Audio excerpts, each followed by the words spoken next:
Les 20 qualités essentielles d'un bon chef d'entreprise.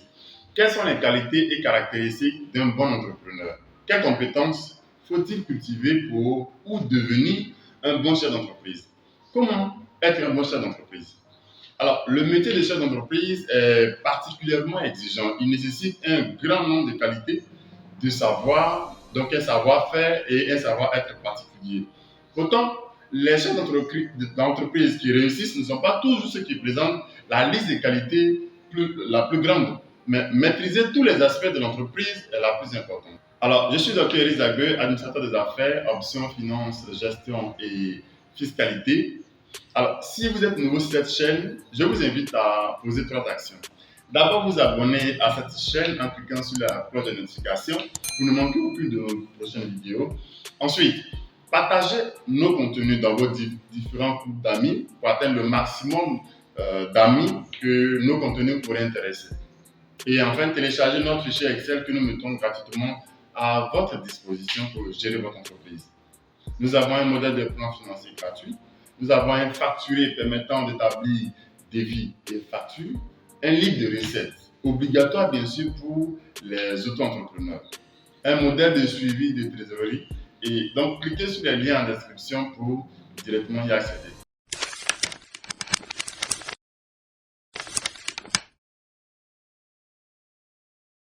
Qualité numéro 1, bien se connaître. Alors, bien se connaître, c'est connaître ses qualités et ses défauts. C'est reconnaître qu'on ne maîtrise pas tout. C'est aussi, dans une situation donnée, savoir se remettre en cause. Accepter donc que l'on ne soit pas au niveau et rechercher d'autres solutions. Pour bien cerner ses forces et ses faiblesses, le créateur d'entreprise peut faire un bilan de compétences sur son CV. Dans tous les cas, il doit se poser des questions suivantes. Alors, qu'est-ce que je sais bien faire? Alors, en quoi suis-je performant? Qu'est-ce que je sais moins bien faire et qu'est-ce qui me rebute et pourquoi? Quelles sont les principales critiques qui me sont adressées? Quelle qualité mon entourage reconnaît-il en moi? Qu'est-ce qui me rend vulnérable? Qu'est-ce qui fait que j'ai échoué ou que je me suis senti mal dans mes emplois passés? Alors, avoir des défauts n'est pas vraiment un problème en soi, mais parce que la clé de la réussite consiste en fait à rechercher des solutions pour contourner ses points faibles. La gestion des papiers me rebute. Alors, pourquoi ne pas faire appel à une secrétaire administrative indépendante pour une demi-journée par semaine? Je ne maîtrise peut-être pas Internet. Pourquoi ne pas demander à un proche de gérer la communication en ligne? Je ne maîtrise pas la production. Pourquoi ne pas faire appel à un sous-traitant? Savoir donc s'entourer, rechercher des partenaires pour donc mieux se former sont des solutions également. Qualité numéro 2, savoir écouter les autres. Pour prendre une bonne décision, proposer les bons produits au bon endroit et au bon moment, le chef d'entreprise doit s'intéresser aux autres, se renseigner sur eux et leurs intérêts particuliers, se mettre à la place des autres pour comprendre leur comportement, leur discours est primordial. Bien sûr, cela nécessite une certaine ouverture d'esprit. Les clients, il faut connaître leurs attentes, leurs comportements, leurs caractéristiques. Pour cela, une étude de marché est tout indiquée, par exemple par questionnaire. Le plus compliqué consistera à accéder à la pensée profonde du client, à ses motivations essentielles. Les fournisseurs et les commerciaux, ils peuvent parfois donner de bonnes indications sur le marché, mais aussi de mauvaises, vous faire acheter les produits qu'ils n'arrivent pas à vendre. Il faudrait donc décrypter leur langage. Les concurrents, il faut se mettre à leur place et essayer de comprendre pourquoi ils agissent tels qu'ils le font sur le marché. Les prescripteurs et les partenaires, ce sont les personnes qui parlent de votre activité. Ils sont susceptibles de vous emmener des clients. Il est donc important de comprendre pourquoi ils acceptent de jouer ce jeu et qu'est-ce qu'ils attendent de vous. Les proches, il est intéressant de leur demander leur avis sur votre manière de faire. Mais il faudra trier ce qui dans leur discours est pertinent ou non. Tout ne sera certainement pas bon à prendre. Bien connaître donc les autres permet de décrypter leur discours. Quelle est la part de vrai et de faux dans ce qu'ils en filment? La part de bluff, la part d'irrationnel. Quel intérêt ont-ils à déformer la réalité? Qualité numéro 3, croire en soi, mais pas trop. Pour réussir, le chef d'entreprise doit croire un minimum en lui-même. Pour cela, il doit bien se connaître, voir point 1, et bien connaître les autres pour obtenir la partie pertinente de leur discours. voire point précédent. La confiance en soi n'est pas quelque chose d'inné. Elle s'acquiert en fonction des expériences passées, des échecs et des réussites. Une confiance suffisante permettra au créateur d'entreprise d'oser la réalisation de son idée, de s'imposer face aux autres et créer sa place parmi les concurrents. Au contraire, une confiance en soi trop faible fera un frein à la décision. Mais attention, la confiance en soi est un double tranchant. Trop de confiance peut amener le chef d'entreprise à ne pas écouter son environnement ni son entourage et à foncer directement dans le mur. Qualité numéro 4, avoir une vision stratégique. Avoir une vision stratégique, c'est être capable de définir une stratégie de long terme, 5 ans au moins, et de s'y tenir. C'est être stable dans ses idées, au contraire de quelqu'un qui changerait d'avis tout le temps. La stabilité du positionnement commercial rassurant pour tout le monde. Les clients, les partenaires, les prescripteurs, l'entourage. Cela les incitera à faire appel à vous très souvent. Mais stabilité ne veut pas dire que tout doit toujours rester figé. Le chef d'entreprise doit sentir le moment opportun pour modifier sa stratégie en douceur sans envoyer de signaux négatifs. Qualité numéro 5, rester lucide dans toutes les circonstances. Alors, rester lucide, c'est accepter de regarder la réalité en face. Revoir ses hypothèses si elles ne sont pas réalistes. Accepter les chiffres tels qu'ils se présentent. Changer de stratégie, bien sûr, si elles ne donnent pas satisfaction, quitte à en payer les pots cassés. Avoir le courage de décider d'arrêter une production si elle n'est pas rentable, même si des investissements importants ont été réalisés. Faire le deuil d'une réalité qui s'avère moins bonne est très important. Alors, rester lucide, c'est garder en tête que l'objectif numéro 1 reste de vue de son activité. C'est n'être ni pessimiste ni optimiste.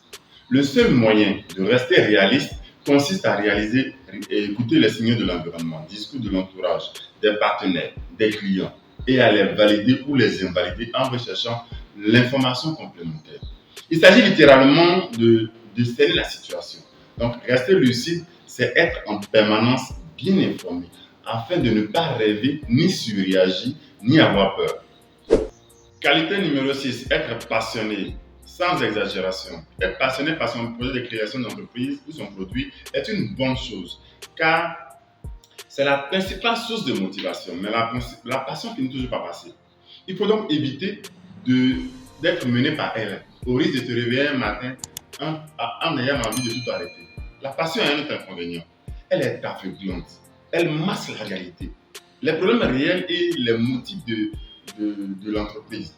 Un chef d'entreprise trop passionné se consacrera à son rêve qu'au rêve du client. Grave erreur. La passion est très intéressante si elle se convertit en plaisir durable de travail et si elle est tournée vers les autres. Qualité numéro 7. Être persévérant, donc patient. C'est une qualité essentielle pour le créateur d'entreprise ou chef d'entreprise. Le créateur d'entreprise doit partir du principe que d'une graine met du temps à germer.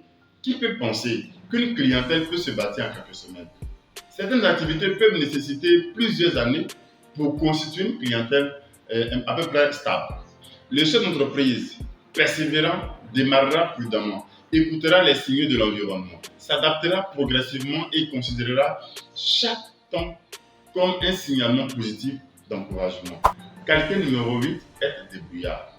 Alors, n'être jamais à court d'idées. Voilà une qualité salutaire pour le chef d'entreprise. Il faut partir du principe qu'une solution existe à tout problème. Il suffit d'aller la chercher. Ça, c'est un blocage d'une action ou d'un effort de trésorerie, de développement, de personnel, de production ou encore de logistique. Quelqu'un peut vous aider, ou vous conseiller, ou vous présenter des outils intéressants. Décrochez donc votre téléphone, activez votre réseau, sollicitez votre entourage. Demandez que l'on vous mette en contact. Qualité numéro 9. Être prêt à l'effort commercial. Un bon chef commercial, c'est que la clé de la réussite se situe au niveau de l'effort commercial qu'il va mener. La règle est claire. Il doit passer 80% de son temps à chercher les clients, à être en contact avec la clientèle. Donc, rien n'essaie de passer son temps à faire des tableaux provisionnels ou des groupes croissants de chiffre d'affaires. La priorité est de se rendre sur le terrain. Pourtant, beaucoup de créateurs d'entreprises considèrent qu'ils sont des mauvais commerciaux et aiment laisser ce travail ingrat aux agents commerciaux, par exemple. Or, le meilleur vendeur, par exemple, s'avère le meilleur dirigeant lui-même. Qualité numéro 10, savoir s'entourer et se faire aider. Quel chef d'entreprise peut penser faire tout seul? Et pourtant, nombreux sont ceux qui considèrent qu'ils doivent s'occuper de tout, y compris du ménage, de la comptabilité, pour éviter d'avoir à embaucher ou bien pour faire des économies. C'est un mauvais calcul. En réalité, la clé consiste à garder pour soi les tâches stratégiques, celles qui produisent des revenus et qui font la valeur de l'entreprise. Les autres tâches peuvent être sous-traitées. Bien sûr, un expert comptable peut venir tenir votre comptabilité, une secrétaire indépendante pour le secrétariat par exemple, une entreprise de nettoyage, bien sûr, peut nettoyer ponctuellement dans votre entreprise.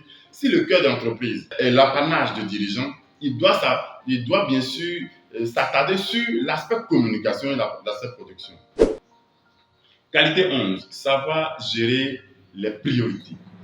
Cela consiste à ne pas laisser se dépasser par les quotidiens. La vie d'un chef d'entreprise est une somme de responsabilités diverses. Relations avec les partenaires, relations avec le comptable et les administrations, ouverture du courrier, gestion de la trésorerie, téléphone, déplacement, passage de commandes, réception des marchandises, gestion des impayés et des réclamations, etc. Alors, l'objectif est d'instaurer une hiérarchie entre les choses à faire en restant lucide sur l'urgence de certains dossiers, sans oublier l'essentiel. Garder une meilleure hygiène de vie, prendre soin de sa famille, savoir dire non, savoir se faire aider. Pourquoi ne pas acquérir des outils permettant d'automatiser les tâches les moins productives? Bien sûr, l'idéal est de ne jamais remettre au lendemain ce que l'on peut faire aujourd'hui. Qualité numéro 12, savoir décider, donc trancher. Nombreux sont les chefs d'entreprise qui redoutent de prendre de bonnes décisions, sinon des décisions, le plus souvent par peur de commettre une erreur. Par exemple, pour l'embauche d'un employé, le changement de statut ou l'acquisition d'une machine. Ce comportement freine le développement de l'entreprise et peut décourager le dirigeant en lui renvoyant une mauvaise image de son entreprise. Or, c'est le manque d'informations qui introduit le doute et la peur. Alors, pour être à même de prendre de bonnes décisions, il faut donc multiplier les points de vue. Donc, demander l'avis à ses confrères, à ses partenaires, à ses fournisseurs, à son comptable, même à ses amis. Ces derniers certainement auront plus de recul et leur discours, bien sûr, éclairera la situation en désamorçant les zones de crainte. Qualité numéro 13, savoir gérer son temps. Combien de temps un chef d'entreprise doit-il travailler par jour ou par semaine? Par quoi doit-il commencer sa journée ou sa semaine? Quand peut-il partir en vacances? Il n'y a pas de réponse toute faite à ces questions. Face à un nombre incalculable de tâches et de responsabilités, le dirigeant doit surtout gagner en productivité et en efficacité. Bien sûr, aller à l'essentiel. La mise en place donc d'outils informatiques peut permettre d'automatiser certaines tâches. Relance paiement, rapprochement bancaire, une formation Excel est parfois, bien sûr, bienvenue. Le pire pour un chef d'entreprise est d'avoir l'impression de subir, de n'avoir rien fait. Cette impression peut venir d'une difficulté à hiérarchiser les priorités, voire point 11, où trop grand nombre de tâches n'ont pas été listées, tant qu'elles ne sont pas traitées. L'agenda donc reste le meilleur allié du chef d'entreprise. Il doit reposer sur l'esprit du dirigeant. Ce dernier peut aussi faire ponctuellement un bilan du temps qu'il passe sur les différentes tâches afin d'en tirer des leçons. Qualité 14, savoir gérer l'argent. Dans une entreprise, bien gérer l'argent signifie avant tout maîtriser sa trésorerie. La trésorerie est la somme quotidienne du chef d'entreprise. Donc une mauvaise trésorerie, bien sûr, baissera le niveau du moral du chef d'entreprise. Bien gérer ta trésorerie demande rigueur, anticipation et sang-froid. Cela demande aussi des capacités d'analyse pour savoir d'où proviennent les problèmes d'argent, problèmes de rentabilité, plus ou moins en fondant des actes croissants pour éviter de se faire déborder par des actes de problèmes d'argent. Le dirigeant donc devra mettre en place des outils adaptés. Demander des conseils à son expert comptable. Jouer carte sur table avec son conseiller financier. Qualité numéro 15, savoir gérer les risques.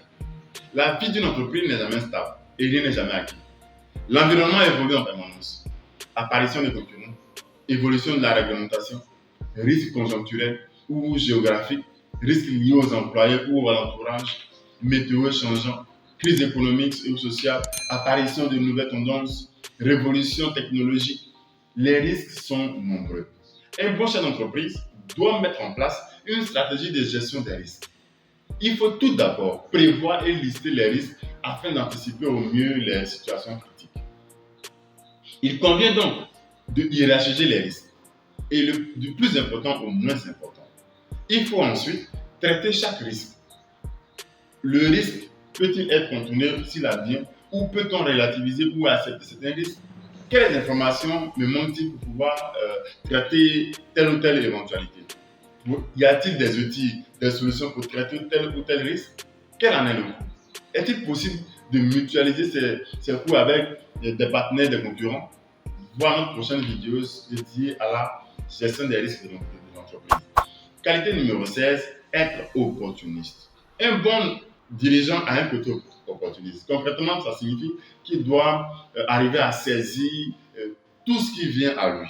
Être opportuniste, c'est donc être curieux et ouvert aux évolutions du marché de l'environnement. Cela nécessite d'être toujours bien informé, connecté aux tendances et en contact permanent avec les professionnels du secteur. Des outils existent bien sûr pour cela, ou presse, ou sites, événements, conférences, systèmes d'alerte, Google Alert par exemple, ce sont des choses qui existent. Ou tout simplement le bouche à oreille. Être opportuniste ne signifie pas toutefois abandonner donc brutalement sa stratégie pour adapter une autre. Non, une opportunité doit être testée, analysée avant de l'engager. Qualité numéro 17, aimer rendre service. Tout chef d'entreprise devait prendre plaisir à aider les autres, car c'est en réalité son cœur de métier. C'est aussi un facteur clé de réussite, car si le client sent qu'il est aimé pour lui-même et non pour son portefeuille, il reviendra plus facilement. Aimer rendre service permet aussi de s'économiser au travail. Un chef d'entreprise intentionné et tourné vers les autres sera plus endurant et satisfait au quotidien. Qualité numéro 18, savoir négocier et mesurer un rapport de force.